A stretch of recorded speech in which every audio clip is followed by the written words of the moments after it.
अस्सलाम वालेकुम। आप देख रहे हैं वर्ल्ड न्यूज़। खबर शामिल करते हैं पंजाब से। मोहम्मद उस्मान सुलैहिया की रिपोर्ट के मुताबिक गवर्नर पंजाब सरदार सलीम हैदर खान से नई तैनात होने वाले आईजी पंजाब राव अब्दुल करीम और होम सेक्रेटरी अहमद जावेद काजी की अलग अलग मुलाकातें। गवर्नर पंजाब ने नए तैनात होने वाले आईजी पंजाब को ओहदा संभालने पर मुबारकबाद दी और नेक ख्वाहिशात का इजहार किया।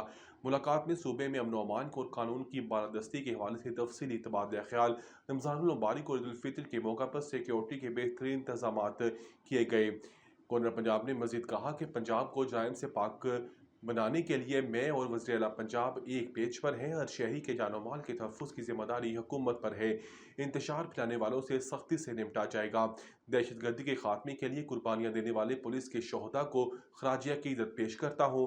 पुलिस के जवान अवाम के जान माल के तहफ़्फ़ुज़ के लिए दिन रात जान बचाने से फ़राइज़ अदा कर रहे हैं।